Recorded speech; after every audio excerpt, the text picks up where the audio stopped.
It's 3 o'clock. Good afternoon, Mr. Soji Apampa. And again, my name is Tunde Ojo. And it's a great opportunity for us at Touchstone Limited to host you at this all-important conversation. Let me start by welcoming everyone to Business Sustainability Series, BSS, by Touchstone in association with Master Skill Consulting. Thank you for joining us. If you already joined, if you're going to join us later, we'll also be glad to welcome. We're live. My own name is Tunde Ojo. I lead the Touchstone team, and I'm also associated with Master Skill Consulting. Again, as part of our housekeeping, we normally say a couple of things about Touchstone. We are a global idea company. We're a brand strategy and communication consulting firm. We describe ourselves as one of the best kept secrets in this category, in this area. We're in business to make our clients and their brands to be more successful in a very complicated and changing and chaotic and complex world. Things are changing. Everything is changing. No thanks to COVID-19. Business Sustainability Series is our initiative to dimension the key drivers of sustainable business growth in a world characterized by crisis, chaos, and complexity. We want to engage entrepreneurs, business leaders, and brand managers in their quest to finding solutions, not only to survive, but also to thrive. Once again, I want to welcome everyone that has joined us already. Thanks for keeping to time. I want to welcome you. Thank you for joining this conversation. I always like to start with my first thought. Our topic for this afternoon, for this series, is how values should drive business in the new normal. How values should drive business in the new normal. As my first thought, I'd like to share just a couple of things. Values are very important. They are very, very powerful. They are the heart of every organization. Why? Because they reflect what is important and capture the collective motivations of the organization. They are the guardrails. They are the glue that binds the organization together. They define the way it operates and how the world sees it. They guard it, they guide it, they keep the organization on track. And if you don't want to take my word for it, research by PwC, PricewaterhouseCoopers, has highlighted that companies with distinctive and aligned values are twice as successful with execution, and almost twice more likely to show higher profitability and growth. Furthermore, strong and attractive values have been shown to significantly help to recruit and retain talent. What are corporate organizational values? Why do they matter? Are they subject to change, particularly when it seems an organization is facing existential issues, just like we have now? We are fortunate this afternoon,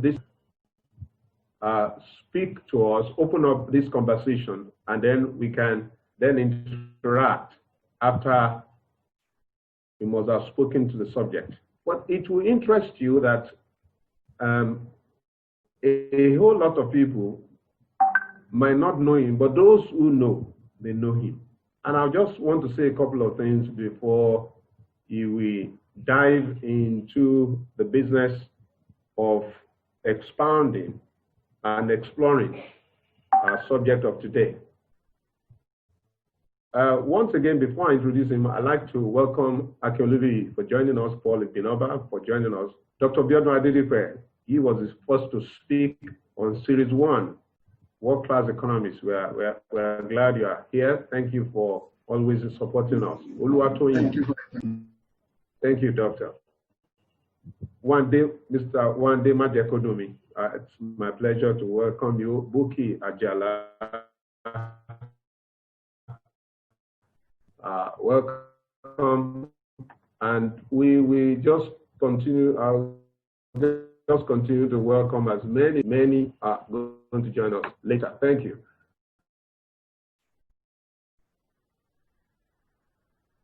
Let me say a couple of things here for having this gentleman. Mr. Soji Apampa co-founded Convention on Business Integrity in 1997. And guess the other co-founder, the Vice President of the Federal Republic of Nigeria. So you can imagine we have a privilege. Getting this man is as good as getting the Vice President of the Federal Republic of Nigeria to speak to us on the issues of values, corporate values. He's an executive director for the Convention on Business Integrity and also serves as a consultant on CBI project, that's Convention on Business Integrity.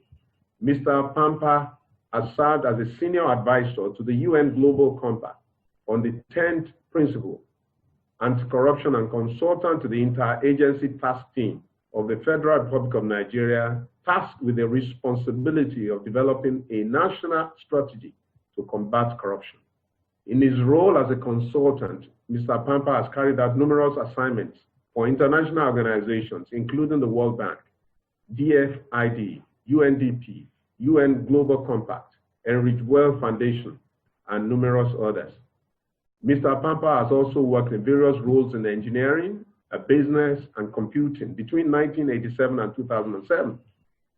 He was the managing director of SAP Nigeria Limited and regional manager for West Africa for SAP, where he worked for 8 years since early 1999, championing ICT-supported governance reforms. Mr. Apampa graduated with B Engineering honors in Civil and Structural Engineering from the University of Sheffield in 1987 and holds a master's in Governance and Finance from Liverpool John Moores University, that's in 2008, where he was a member of the faculty on Corporate Governance Master's Program at the European Center for Corporate Governance for 1 year.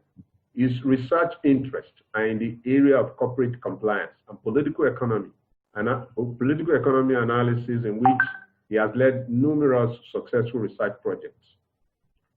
I don't want to bore you, but I can go on and on. I don't know whether it's annual, but I've had the privilege from time to time of attending the Christopher Colade conference on integrity. And it's usually not just a Nigerian affair. It's usually, at least, with the very least, a continental affair with speakers coming from different parts of Africa and people joining us from different parts. I consider us very, very fortunate to have Mr. Apampa. Once again, ladies and gentlemen, it's my pleasure to welcome the co-founder and CEO of Convention on Business Integrity. Now, before he starts to speak, when organizations are talking about values, most often, the first on the list is integrity. And this gentleman is going to speak to us on corporate values and how is it that they should drive business in the new normal. Ladies and gentlemen, welcome with me, Mr. Soji Apampa. Thank you. Thank you very much indeed, sir. And thank you very much for inviting me. And it's a great honor and a privilege. May I quickly say that inviting me can never equate to having the vice president. As we say in Nigeria, khaki no be leather. You cannot compare khaki and leather. They're just not in the same class. So it's a great privilege for me to be here to talk to a very interesting subject how values should drive business in the new normal. I think in terms of time, I have 30 minutes. Is that right? Hello? That's right. That's right, sir. Okay. Thank you. That's right, sir. Okay. So the first thing I reflected on is it how values should drive business in the new normal? Is it as much as how values should drive business, or more about how do we get values to drive business? Because the previous construction almost sounds as though values are already driving business in Nigeria, and how should they do it under this new normal? But the truth is, for most businesses in Nigeria, they're not values driven. So let me start. I'm going to have it in various segments. And this first one is going to be on how to identify your business attitude to values. Because I will not assume that all our businesses are values driven. Now, I'm going to paint 4 scenarios. Number 1, there are Nigerians who says, if it isn't broke, don't fix it. And they feel lucky about being able to profit from the current societal mess. They are in one category on their own. If it isn't broken, don't fix it. Profit from it. Then there's another group who say that if you can't beat them, join them. They seek to justify their acceptance of the status quo and acceptance and justify the reason why they are blending in, even though they feel a tug in their hearts that perhaps it's not the right thing to do. We have a third group that will say, well, we can't go on like this. Something has to give. And you hear many Nigerians talking like that. But in that category, those businesses, they feel a need for change, but they experience great inertia in finding an appropriate response to the current situation. Finally, we have the final group where they say to themselves, we should leave the world a better place than we found it. And they are therefore responding to the call to action that is inherent in that, and they're working towards change. So you will find companies such as yours, sir, that it is not a business requirement, but you're going above and beyond to look into the issues of business sustainability because you feel you should leave the world a better place than you have found it. So I'm just trying to paint the picture that not all businesses are at the same level. So I've identified at least 4 different personas based on attitude towards having values-driven business. But there are 5 critical points I would like to suggest to note about changing your business's attitude to values. So the first one is that there is good news. Attitudes are learned. And what is learned can be unlearned, even if it is at great effort. And that is the good thing about these things being attitudinal, that we can change those attitudes. So the first thing is that we need a baseline of the status of our businesses. So you need a baseline of the status of your business persona. What kind of attitude does your business have regarding being values driven? Number 2, you need to refine your understanding of why you have maybe positive responses or negative responses to the issues of being values driven. It has to be clear to you. The third thing is that you need to direct your business engagement activities with due consideration of your influencers, your sponsors, your shareholders, your inspirations, your role models, if you're going to be able to counter the narratives. Because a lot of these other stakeholders influence how a business actually behaves. The fourth thing is that we need to correctly articulate the behaviors that we expect of our businesses, given the insights that are gained from looking at the attitude that gives us that positioning against or for being values driven. So, for example, if you're the kind of company who says that if it isn't broken, don't fix it, go for gold, take whatever you can take, other people are doing it, don't be a fool, jump in there, see what you can grab. Well, that speaks a lot about the kind of people who are driving the business, the kind of influencers, shareholders, sponsors, influences, role models, and so on that they have. And therefore, what that any business leader that wants to move the organization from where it is now has to think carefully about what new behaviors they will now expect of their businesses. I would like to suggest, finally, that you would need to develop both cognitive, behavioral, and social responses in order to shuffle your business through the different personas in a sort of journey, taking us from those who believe that if it's not broken, don't fix it, if you can't beat them, join them, to all the way to being in a state where you think, wow, we can't continue like this. Something has to be done, but you feel helpless. And then to finally say, you know what? That change is going to depend on me because we have to leave this world better than we met it.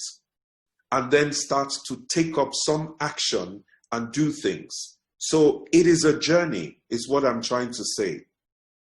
And that through that journey, the journey is through different personas until we arrive at that which allows values to actually drive the business. So I think there's three simple things we can consider cognitively to change the way that we think about values.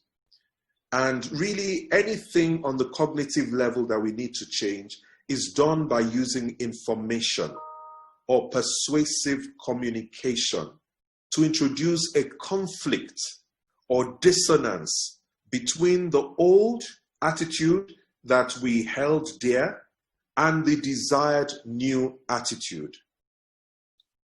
For example, in order to project the need for values in the light of an existential threat. So if your firm is a law firm, then you are an endangered species in Nigeria because you will not be able to secure judgment for your clients purely based on merit.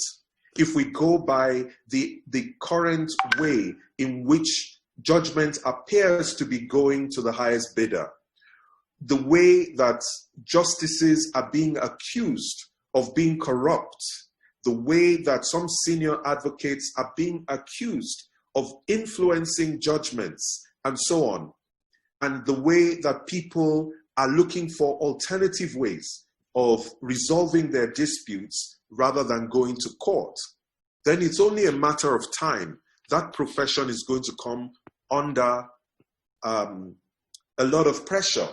Now, so if you're a law firm, what role do values play?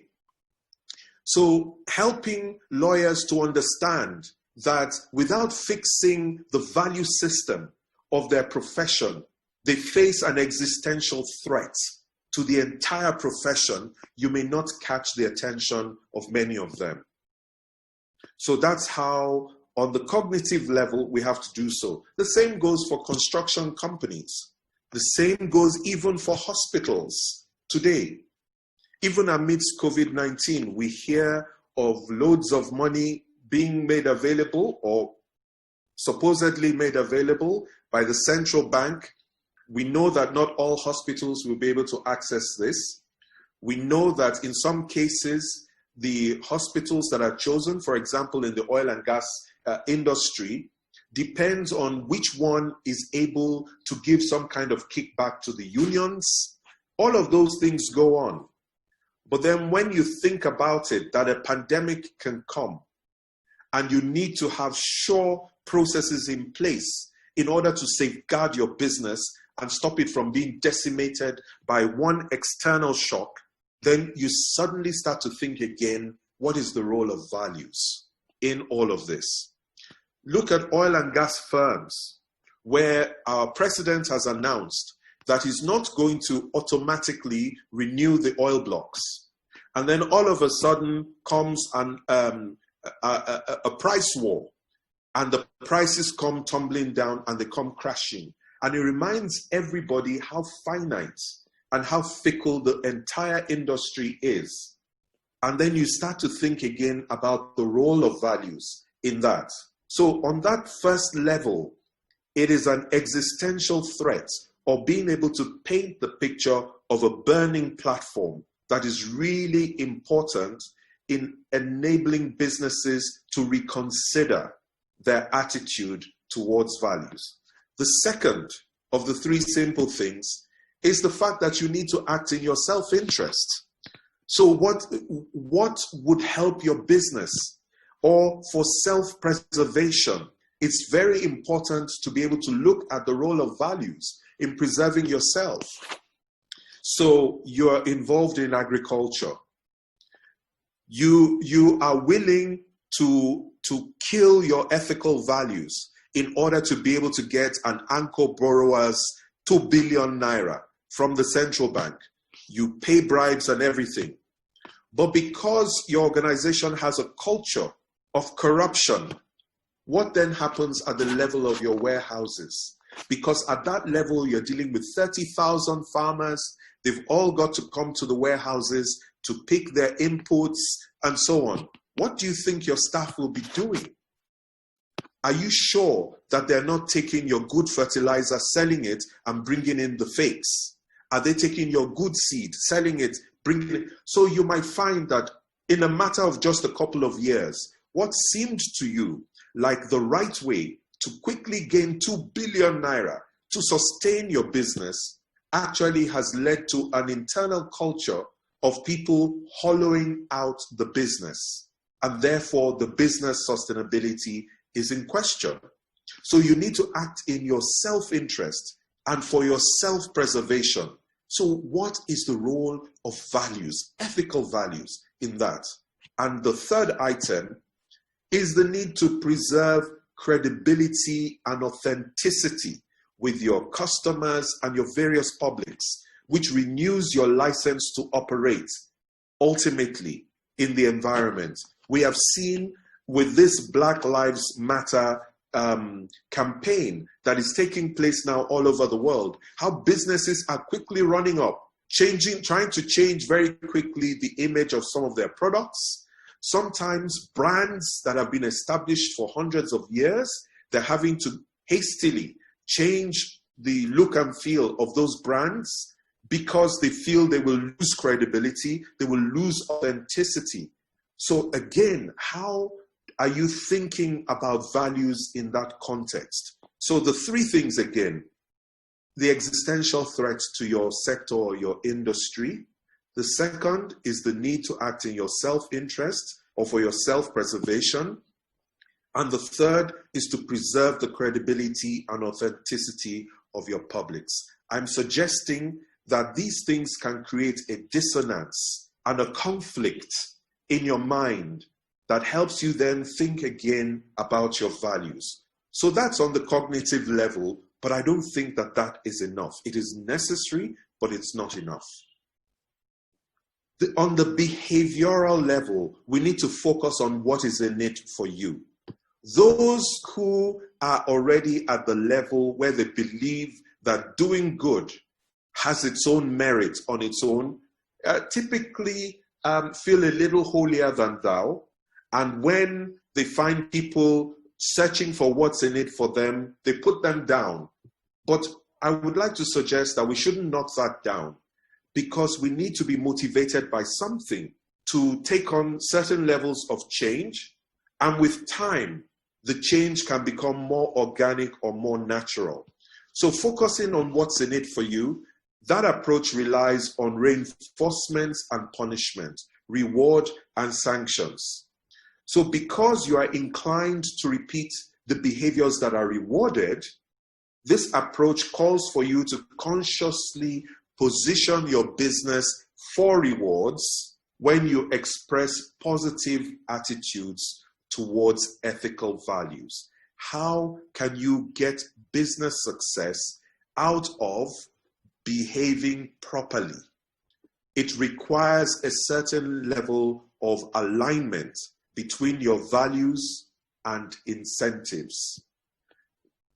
It also means that if there are rewards, it would increase the likelihood that you will express that same positive attitude again. And ultimately, with repeated practice, you might incorporate it into your company belief system or your value system.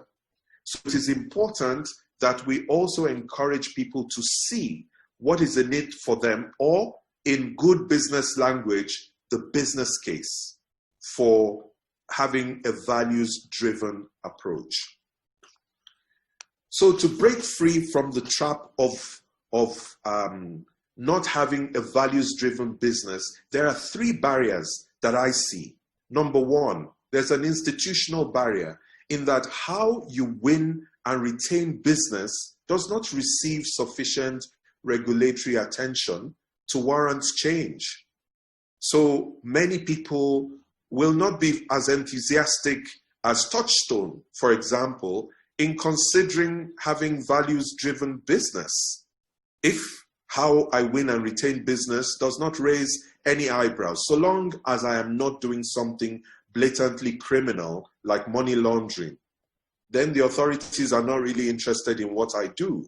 And that's the attitude of many businesses. There's also the situational barrier, where there are not enough buyers of products and services that require ethical values as a precondition for engaging you.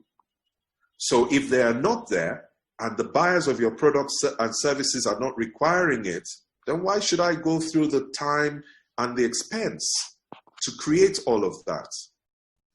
And the third major barrier is behavioral, because many of us see values-driven business as a moral but impractical, nice to have, given Nigeria's environment. So for the institutional value, the institutional barrier around how to win and retain business, we need to see the stimulus for change coming externally to our current situation. And there's nothing more acute than the impact of COVID-19 and the sharp drop in oil prices to make us reconsider what we believe of our environment. Then secondly, the argument that there are not enough buyers of products and services requiring ethical values as a precondition, we need to identify potential clients who require integrity as a precondition for engagement. And this could lead us to identifying new markets because those markets actually exist. And on the behavioral level, we need to look for market segments with sufficient numbers of such customers and identify the practical benefit in making the investments in time and money to build a values-driven business. At this point, let me give you an example. There's a company, you've probably seen them in Lagos. If you're driving in Ikeja and you go and you're going to the local airport terminal, when you're going on that bridge at the end of Mobolaji Bankantoni, going on that bridge to come down to go to the local airport, on the right there is a building being constructed by a company called Construction Kaiser. They have been in business 20-something years, and they have stuck for 27 years. They never took work from the public sector because they said they were not able to guarantee that their staff will not be tempted to collude with government officials on projects. So they stayed with blue chip private sector companies. and they grew their business to having a turnover 20 billion to 30 billion naira without having to pay a single bribe to anybody. You can check out Construction Kaiser. So they are such a company in Nigeria. It's very important that people are able to do the extra work to identify these segments. They exist. In the end, the one and only government project they're now doing was because government sought them out and said, you have to work for us because we see the quality of what you're doing. And then they were able to put down their terms and conditions. That if we work with you, you know, we don't pay. We don't give, we don't take. So this is our principle, if you can accept that. And they gave other stipulations, which the government then agreed to. And that is how they started their first government project after 27 years in business. Okay. Then Her Majesty's government in the UK, seeing what Brexit had created, even before COVID-19, said that we're going to be in trouble if we don't stimulate our own businesses to start to export to frontier markets like Nigeria. So they created the Business Integrity Initiative, that you can also Google. And they were encouraging and supporting UK companies to embed ethical values into their business strategy and practice. And in the process, they want to protect the UK's reputation. They want to support long-term growth prospects of those UK businesses. They also want to strengthen efforts to create a level playing field that enables responsible companies to compete fairly overseas. And now with COVID, it's going to become even more imperative for them. But guess what? They're going to need clean partners in a place like Nigeria. That is a big opportunity. It's being rolled out in Kenya, Pakistan, and Mexico, and Nigeria is in the second rollout. The second case is the case of Ethics First, which is an African initiative from the Center for International Private Enterprise, which is one of 4 institutes of the National Endowment for Democracy in the USA and an affiliate of the US Chambers of Commerce. They're creating a searchable database of values-driven African firms. The US Chambers of Commerce are keen on cross-border trade, and they're looking for business through that Ethics First platform.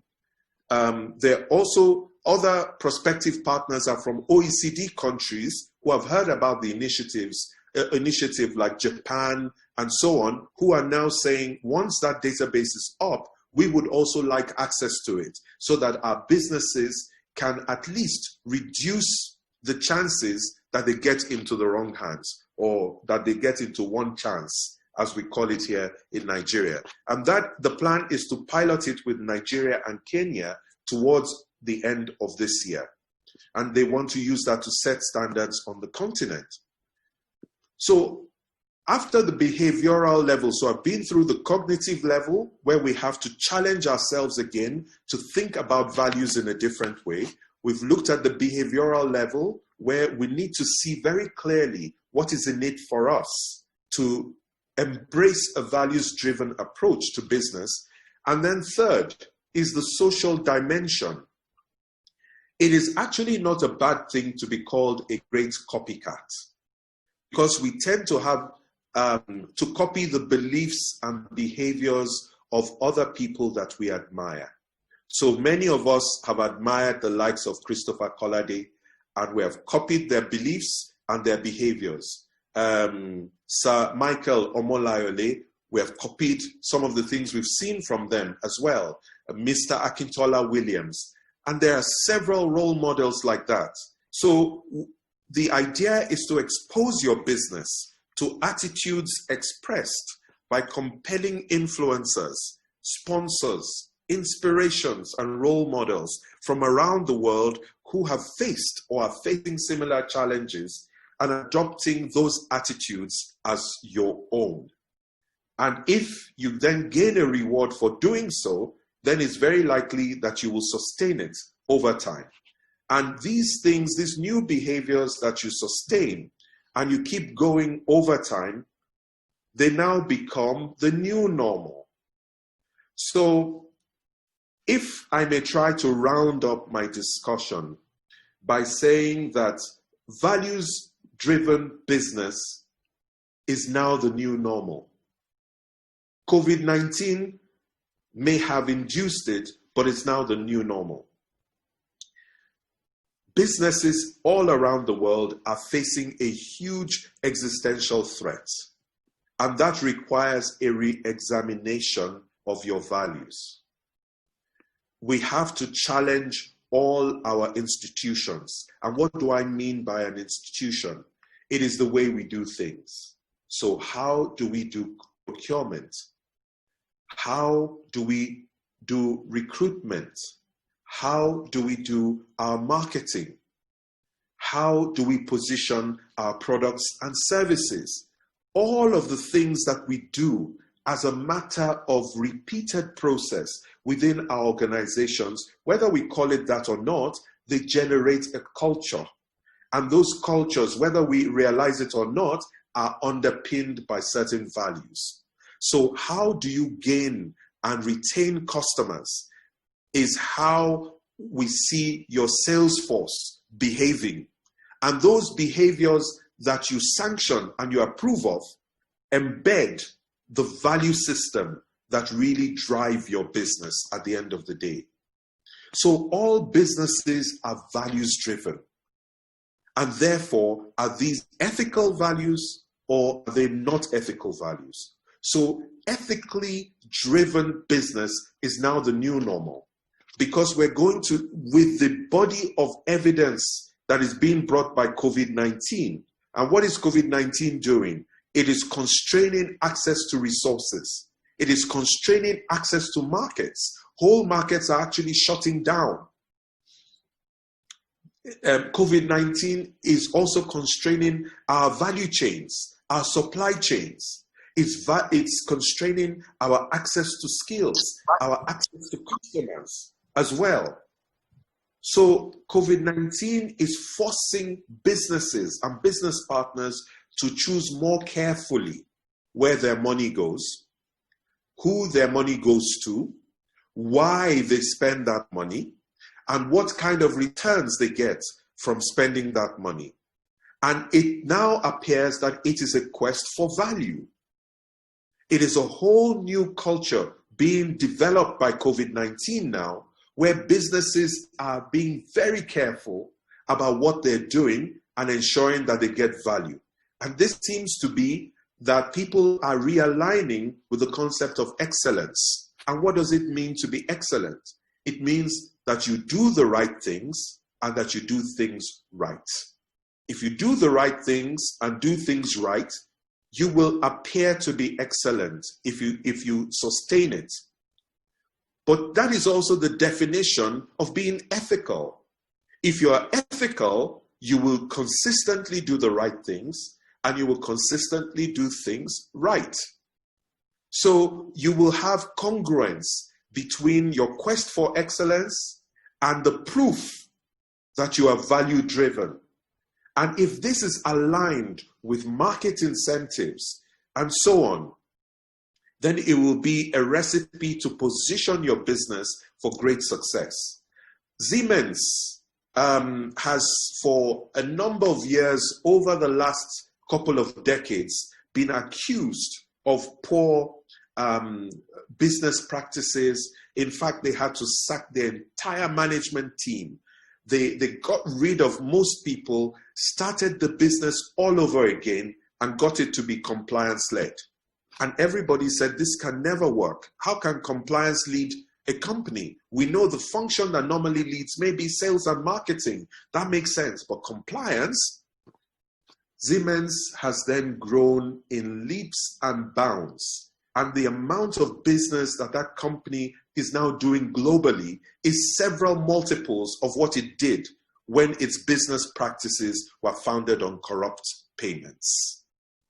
So we're finding that being able to align your business excellence underpinned by the right culture, underpinned by the right values to the available incentives in the market creates a recipe for success. I mentioned Construction Kaiser earlier. There is a hospital group in Nigeria called Lily Hospitals. They are in Warri, they're in Port Harcourt, they're in Benin. And Lily Hospitals decided that they were going to do the right thing and they were not going to deviate from that. I know the founders. I've had the opportunity to go and look at their business practices. They are one of the only hospitals or hospital chains in Nigeria that their business processes are internationally certified. So they've taken on the COSASA standard from South Africa, which is also internationally recognized. They are one of only 2 or 3 hospital groups in Nigeria that have met those standards and are keeping it. So they're audited from time to time to ensure they're keeping that standard. And it's a voluntary standard. It's not a compulsory standard. But on the basis of that, Lily Hospitals has grown. And very quickly, just to tell you with the little time I have left, some of their history. They started to try to get retainers in the oil and gas industry. But the practice in the industry down in the Delta was that on a weekend, the union guys could come and say, please write me, give me 100,000 naira. And they expect the hospital to then charge their companies and write some sort of fictitious diagnosis that will then cost 150,000 naira. This has been going on in the industry for many years. They refused to do it and they didn't get business because the unions stood against them. But one day, some of the workers were in France. They went on some kind of training visit and they were having drinks at a bar with their colleagues from France. But what they didn't realize is that some of these guys from France had now learned pidgin English. So they were speaking in pidgin and bragging and boasting about how much money they've been able to get out of the hospital system. Those ones picked up the red flag and they started an audit. They found it to be so. And now they started to search everywhere to find a company that will not be tainted by this kind of practice. Then one of the other oil and gas companies, the only client that Lily Hospitals had, then said, check out Lily Hospitals. And then they concocted this plan. This new company that was looking for a reliable business partner in the healthcare sector, they then posed as auditors for that other company, which was already a client of Lily. And they were able to gain access to Lily's records and do a full and thorough audit of Lily. At the end of that audit, they came back and they gave their entire business to Lily Hospitals. And many other clients in the oil and gas industry followed suit. And that's how Lily then grew in leaps and bounds. So it's really important that we know that it is possible. It is possible to grow on the back of ethical values. So you need to transform the old attitude where we think that the ends justify the means into an attitude where we say, my brand has to be real and authentic. I am much more than money, which customers are getting more interested in today. Customers are more interested in the why behind the brand and not just what the brand does or how it does what it does. So, distinguished ladies and gentlemen, I thank you so much for listening to me, and I hope that I've been able to show you that indeed values should drive business in the new normal. Or, as I have put it, the new normal is that values-driven business is what is going to grow post-COVID-19 or even from now during COVID-19. Thank you very much. Wow. What a tour de force. I mean, I just listened and took notes copiously. Mr. Soji Apampa, I don't think we can ever thank you enough for such a time of insight into values and how they drive businesses. I'm almost overwhelmed by the insights that you have shared. And I believe also all those who have joined us, it's been an amazing, amazing, amazing insight into the dynamics of values. And just to do a quick recap, Mr. Apampa spoke about three key levels. We talked about at the cognitive level, look at values and organization at the cognitive level, and he spoke about existential threat to your industries. Number two, why you need to ask in your best interest, look at the role value can play to preserve your business. And thirdly, the need to preserve credibility and authenticity. Then he moved to the behavioral level and asked, what exactly is the need for you? And he looked at reinforcement as well as punishment in adopting behaviors that are ethically driven or values driven. And he asked the question, how can we get business success? What are the required alignments between rewards and values? And he spoke and said, that is what we in the business environment call the business case for ethics or for values. While still on the behavioral level, Mr. Apampa spoke about three barriers to the adoption of ethical values or values at the behavioral level. Institutional barriers, situational barriers, as well as behavioral barriers. And he looked at both the external as well as the sustainability issues. He gave us an example of a company called Construction Kaiser. And now in 27 years, they, as a company, they played in the values lane, if you like, in the values arena by not doing business in the Nigerian way. But at the moment, they are facing a challenge of having to do business with the government with the challenges, as you know. All right? They operated and they still operated. They still operate in we don't give and we don't take. He spoke about business integrity initiatives of the United Kingdom government to support UK business, to give level playing field for UK business requiring, clean businesses, and how this initiative has played out in countries like Pakistan, Mexico, and Kenya, and the opportunities coming to Nigeria. He spoke about ethics first from the US Chamber of Commerce, and it's also extension to OECD companies.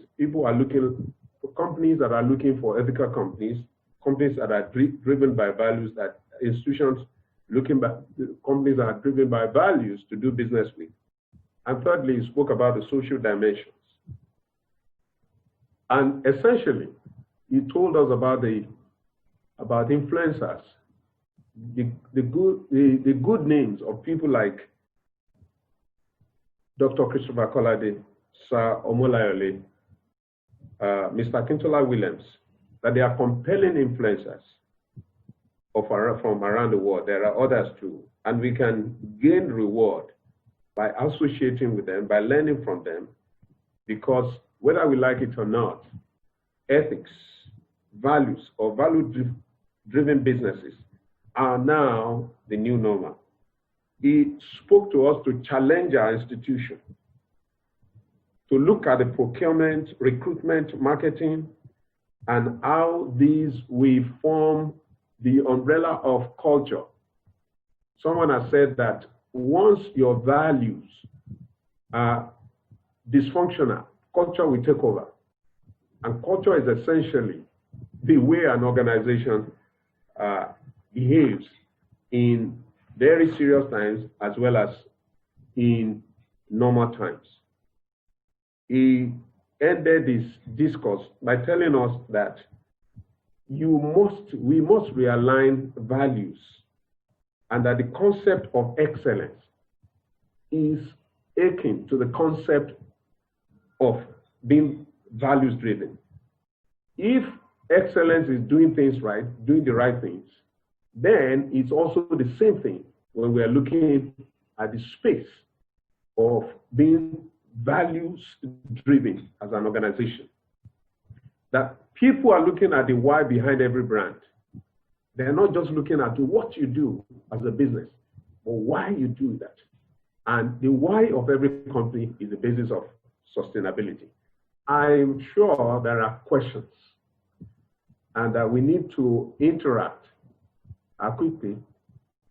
I think that we will need to ask. And I probably will ask while looking at some of the questions that might also come up on the dashboard. When you are giving examples of the Nigerian situation, which has been described as opportunities in the midst of crisis. I want to ask, do you need, like someone said, is there a difference between personal values and corporate values?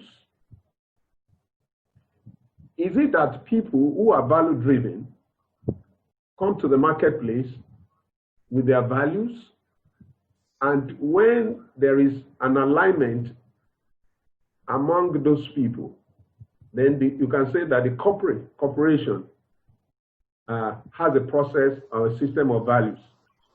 Or when you enter a company that is driven by values, you are compelled to be, to be values driven. What's your take? Okay, thank you very much, because that's a whole different area, very interesting area, because you have two dimensions there. Number one, are you a moral person?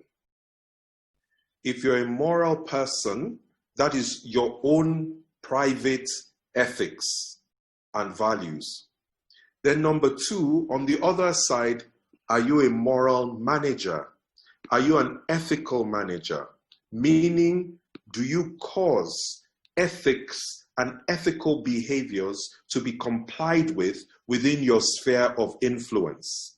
So are you a team leader that refuses to allow corrupt and unethical behavior in your team? Or are you the type that thinks, well, I am clean, I won't do it, but yeah, you guys can continue with what you're doing. It's not my problem. See no evil, hear no evil, speak no evil. So that, if the ethics of the corporation is the aggregation of the way we manage in every single small unit, the ethics and the morality of what we do. So if every single team is behaving ethically, then by and large, the whole enterprise will be ethical. But the enterprise cannot claim to be ethical where people are not doing the ethical thing. Number one. Number two, if you have a strong leader at the top and you have strong systems and processes that make it impossible, yes, maybe your company can continue to show some facade of being ethical, but remove that leader, bring in an unethical leader, and it's not going to last. The more sustainable one is the one that is an aggregation of the behavior of the people who run the processes. But if you need like some kind of big brother infrastructure in your business in order to force people to do the right thing, Well, the day that that infrastructure breaks down is when your ethics breaks down as well. So that is the difference. And let me give you some examples using some past heads of state. And I hope I will not offend anyone with this. We had a head of state. Under his watch, we had the most effective anti-corruption drive within the financial sector called the Failed Banks Tribunal. But he himself, we're still collecting money from his estate. How many years on after he has passed away? We're still collecting all the corrupt proceeds from his estate. So that is hypocritical. You had a former minister that the civil servant said, you know what we do with the budgets at the end of the year, we share the money. And in her case, she said, no, this is against my personal ethics. I cannot stand for that. They split the money. They brought a share to her. She said, no, I cannot take it. When President Yar'Adua heard what had happened, well, he fired her. The people who shared money were not fired, but she was fired. So again, having that moral, that ethical, private, personal stance is not enough. An ethical leader is both one that is a moral manager and is one that is a moral person at the same time. So you have to manage ethically and you have to ensure that you yourself are ethical. You need to manage both dimensions in order to consistently appear ethical. That is the challenge.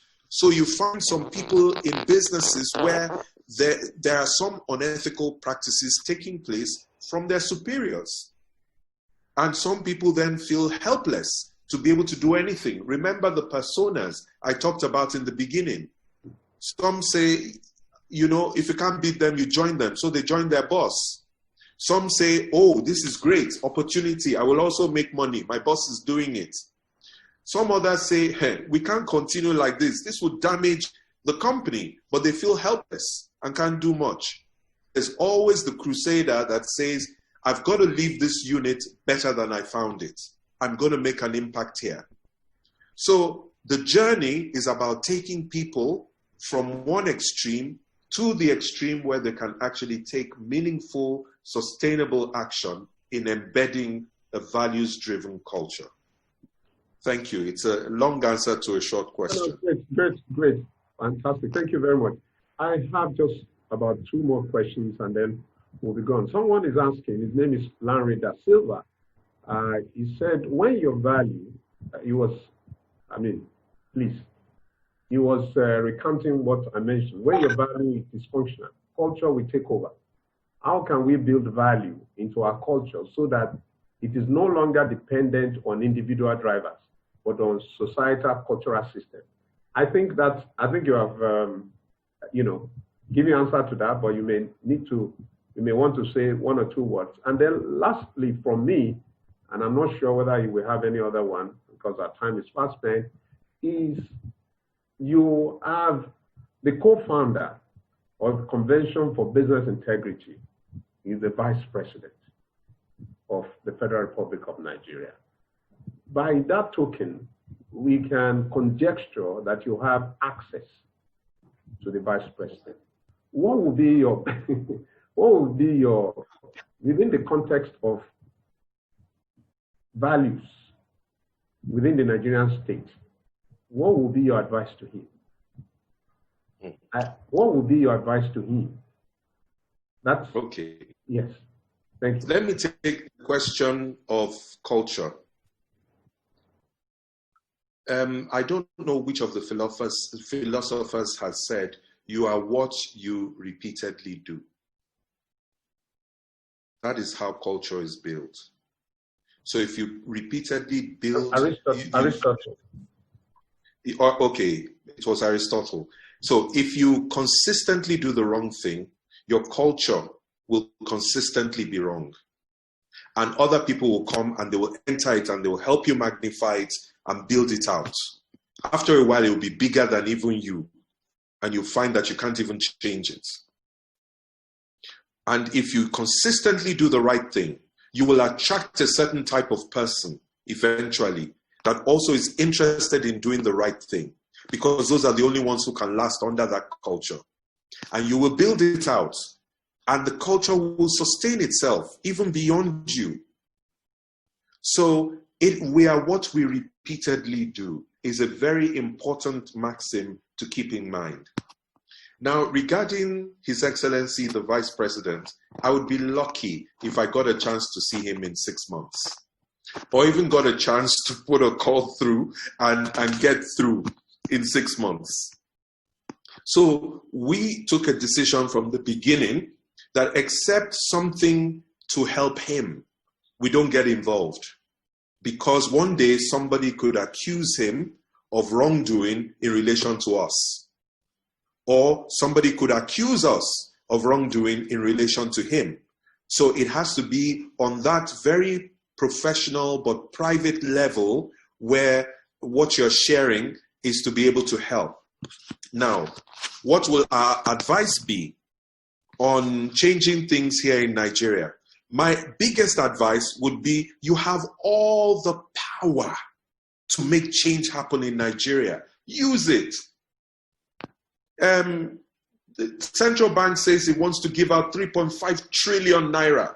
Why should you allow anybody that is not prepared to live up to the values, ethical values, to then be a beneficiary? Just make it a precondition and use ethical systems that can be audited. That if you want to get involved in public procurement of a certain size, you have to demonstrate these values. And by the way, this is the standard we will use to measure. I think that you will get the attention of many people. If you're in the civil service, because right now, it's one thing to get an amount of money budgeted for your department or ministry or agency. It's another thing to get that money released. The releases come by magic. It's not by any reliable formula. So if you said that if you are consistent in doing the right thing, we will give you automatically 80% release. And then, but those who consistently do the wrong thing, we will give them only 20% release. And then it has to be audited before we give another 20%. No chief executive officer of an MDA will want to be in that situation. They will look at what can we do. That's when you will find out how much change is actually possible. Then I would use incentives as well. You want trader money? You want this one? Well, tell me, what is the value system? I will espouse a value system, and I want them to be able to repeat it and tell me how they're going to implement it in their small businesses, what they're going to do. How will I be able to see that you're doing it? Okay, so I want to take random sampling from time to time. And if you're all doing what you should do, then you can come back for a replenishment of your trader money. Otherwise, I remove you from the program and let somebody else in who is willing to be values driven. So I think we have many ways of aligning incentives with the value system. It's a big opportunity. I hope this government will still take up such things before they leave. Wow.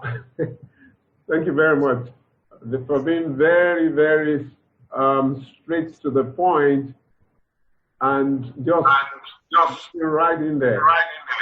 Yeah, somebody wants to ask a question. Tunde Ibrahim, do you want to ask a question? That will be the last one because we have, if you want to ask a question, do you want to unmute or just a way of greeting us?